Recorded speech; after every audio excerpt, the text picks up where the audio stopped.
This one today is a little bit different, but it's a juicy one. Societal norms versus individuality. How many of you feel like you fit in perfectly in society, you're thriving, and it's really working for you? If you're thriving in society, type thriving in the comment bar. But how many of you feel like you don't fit in? And, you want to bring your authentic self to the table, but you're too scared, too afraid, too worried about who's going to judge you or what they're going to think, so you have to take a little step back, right? Why do we get caught in these societal norms? I mean, let's keep it all the way a stack. Some of the norms that are there are actually positive, like they're there to create order. Period. Like they create exactly what they do, which is limitations. It creates a limitation that says, okay, this might be as far as you can go. Now that we have these limitations of how far that we can go, does that mean that we can never step outside of that box? Because that would be really aggravating.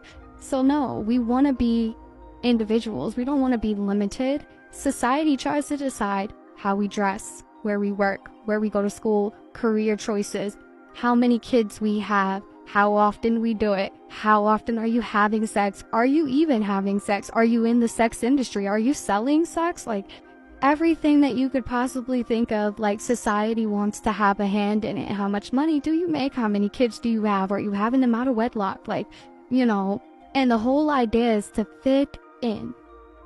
What about challenging that societal norm and not fitting in?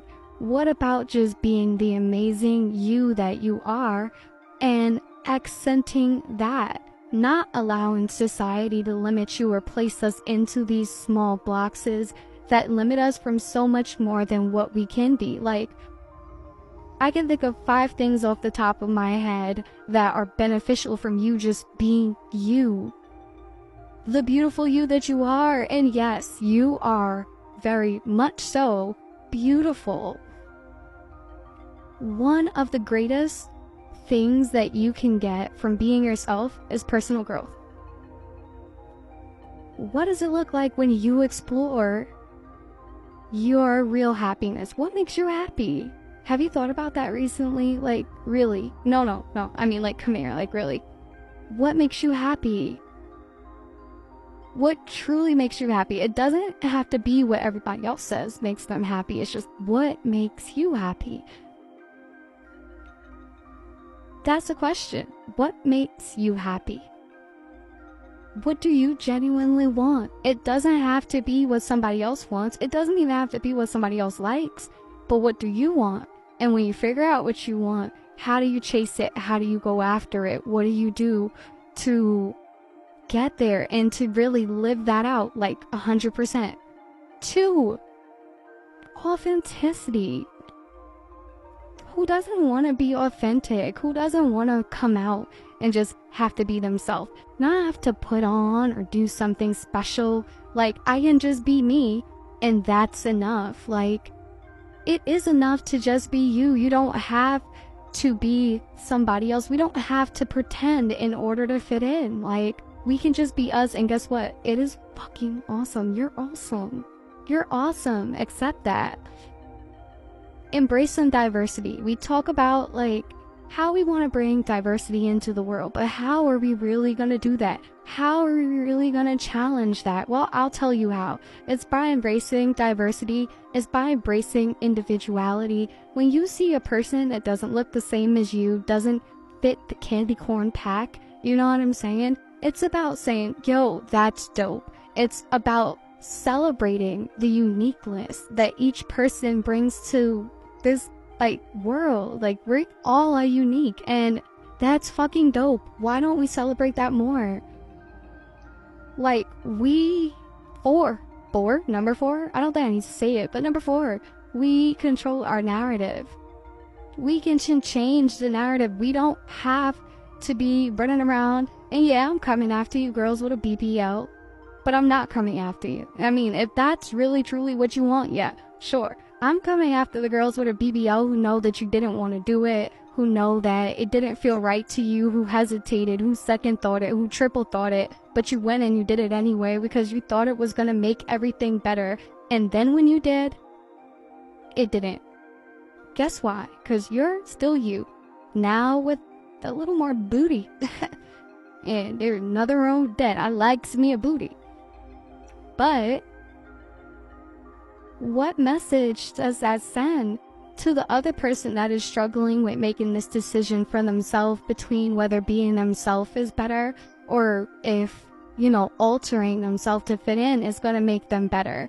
9 out of 10, they're going to follow what they saw you do because they're not as strong as you were to make that choice for yourself, regardless of what the consequences are. So let's change the narrative that people see. And if we're living authentically, we're not doing these alterations. We're living naturally. We're embracing our curves and our flaws and all of that. Like, we don't all have to look the same. And personally, everybody looking like a fucking ant or Bug's Life with these big booties, little legs, and, stomach don't match, shoulders don't match. Like, it's crazy. You look crazy. If nobody's told you, let me tell you, you look crazy. Crazier than me. And I'm a candy corn. So, yeah. Lastly, it basically runs back on the same thing I was saying before. Inspiring others. A lot of us are at that point in our life where we don't even realize that we are the inspiration, but you should realize it, because if you choose to take to social media, for whatever that reason may be, whether it be to model or whatever, if you choose to take to social media, then you're choosing to inspire, you're choosing to motivate other people to do the same things that you're doing, or to take your opinion as one that is serious. Why not make that a positive one that authentically speaks to who you are? And when I say make it one that authentically speaks to who you are, what I mean by that is how you show up is authentically you. It's really how you want to be. If that, don't come for me, but if you ladies that got the BBLs and stuff like that, if that's what you want to do and that's genuinely what makes you happy, then by God, don't make me stop you. You know what I mean? And God be with you and enjoy your surgery. But if you're struggling and you don't know what's on the other side of that fear or that doubt or whatever it is that you have within yourself, take a second and dare to be yourself. Dare to challenge what others don't. Like, dare to inspire someone else to step beyond their fear and to do what really gives them joy. Like, have you ever done something that's really gives you joy? Have you ever stepped outside of maybe the societal norms that you maintain every day? If you have, I want to know in the comments. Give me a time where you've done something that was outside of the norm, but it was exhilarating for you. It was motivating. It made you feel better. It made you feel like you had more stuff to do. Like, give me a time. Like, share that with me. Like, comment, subscribe.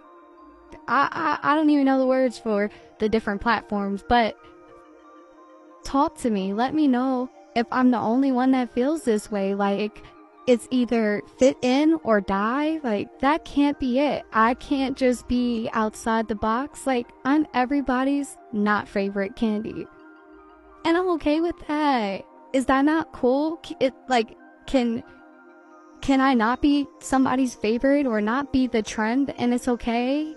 And like, who embraces those type of people? Like, are there people that just love people that are outside of the box? Because I am very, as you can see, outside of the box. Later.